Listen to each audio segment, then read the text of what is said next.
Hello everyone. Today's my presentation's topic is transitional poetry, understanding the poets between Neoclassicism and Romanticism. It's all about Thomas Gray, Robert Burns, and William Cooper. Here is my academic detail and presentation detail. Here is the table of content. My research question is where poets writing between 1750 to 18th century merely transitional figures repeating the wave for Romanticism, or did they achieve independent artistic innovation that shaped literary history? In the end of presentation, poets like Thomas Gray, Robert Burns, and William Cooper were not incomplete romantics or failed neoclassicists, but innovative artists who responded creatively, developed distinctive formal techniques, influenced romantic poets, and deserve appreciation and independent achievement. So first of all, defining the transitional poet. Poets writing 1750 to 1800 resist neat classification as either neoclassicals or romantics.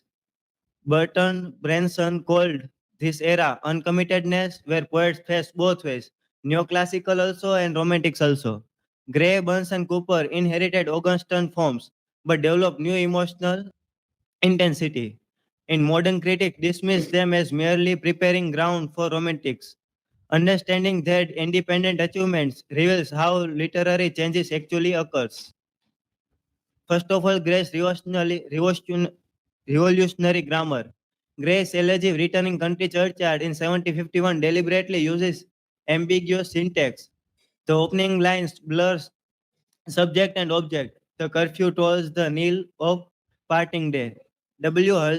Hutchinson argues that Gray creates fluid syntax where subject and object are losing their fixity. This grammatical uncertainty mirrors death's dissolution of individual identity. Gray transforms classical form through syntax experiment and anticipating modern disruption. The elegist democratic vision is Gray's poem equalizing rich and poor through death's universal power. The path of glory lead but to grave. Use singular verb reinforcing death's reduction. The poem contemplates some village, Hampton, and, and mute inglorious Milton among the dead. Gray dignifies rural poor while questioning whether austerity prevented or protected greatness. His ambivalence about fame reflected mid-century class anxieties and social mobility tensions. In Burns' vernacular innovation and romantic influence, Burns lived very short, 1759 to 1796, wrote in Scott dialect, challenging English literary dominance. Wordsworth called Burns a teacher, showing how words may build a princely throne on humble truth.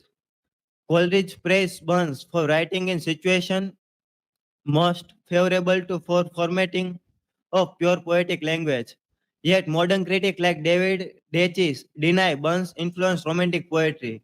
Burns demonstrated transitional innovation through linguistic rather than thematic experimentation. Burns and the poetry of feeling. Burns emphasized sincerity and strength over formal perfection. His love lyric like a red rose in 1794 combined folk simplicity with emotional intensity. Hazlitt praised Burns' native in spirit in characteristic humor and vivid description of nature feelings.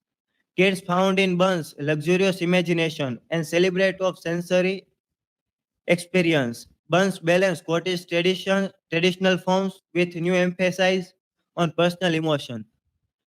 Cooper's The Task, Everyday Life as Poetry. Cooper's The Task, written in 1785, pioneered blank verse meditation on ordinary domestic experience.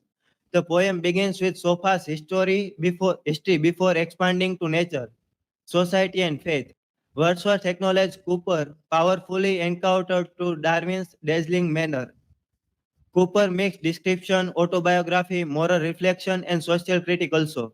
He democratized poetic subject matter, making quotidian life worthy of sustained attention. Cooper's psychology of nature. Cooper suffered severe depression and religious doubt throughout all his life. His nature description connect external landscape to internal psychological state. I was strick- I was stricken deer that left the herd. In in the task book 3 links nature to suffering. This anticipates Wordsworth's sport of time, where nature triggers memory and emotion. Cooper's work shows transitional poet developing near relationship between self, nature, and expression. Beyond preparation, independent achievement. P.W.K. Stone argues transitional poets made fundamental breaks from neoclassical theory. In neoclassical, there were rigid structure for literature. Yet, brain Costos of Stone overstayed repute while undervaluing continued. In 18th century, critics like Edward Young already discussed poetry's mysteries not be explained. The Longinian tradition emphasized on the unknown and the undefined throughout the century. Understanding requires appreciating both innovation and inheritance simultaneously. Structure as exploration, the aesthetic of wandering. Long poems like Cooper's The Task embrace digression and associative structure. Richard Terry Shaw's poets defended digression as revealing authorial personality. This poem mixed genre, description, satire, meditation, and autobiography also. Critics attacked their want of proper arrangement, yet this anticipated modernist technique. Transitional poets pioneered associative logic over linear narration and progression. In social forces shaping poetic changes, in mid-century commercial expansion and religious anxiety and class mobility are there. Growing middle-class readership demanded poetry reflection, their own experimenting. This poet navigates between inherited forms and new social realities. In conclusion, revoluting transition, Gray, Burns, and Cooper innovated through syntax, language, and structure, respectively. Contemporary Romantic poets recognize their revolutionary influence on poetic development. These poets deserve appreciation as innovators, responding to their moment's challenges. In the final lesson, literature constantly evolves through creative adaptation, not sudden revolution. Here are my references, and thanks a lot. Now,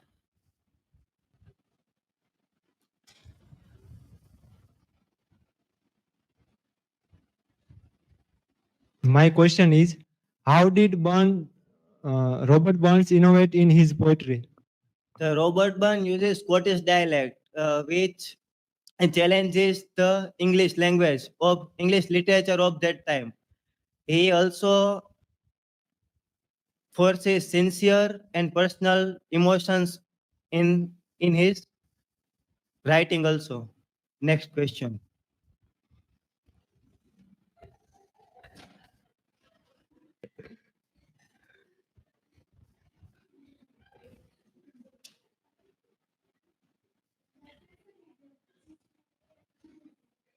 So my question to you is that what new subject did William Cowper bring to poetry with his work The Task? In the task, Cooper talk about the countryside people whose life is not elaborated in precursor era. The whole people who live in countryside and normal life people are described in his work. Thank you. This is all from my side.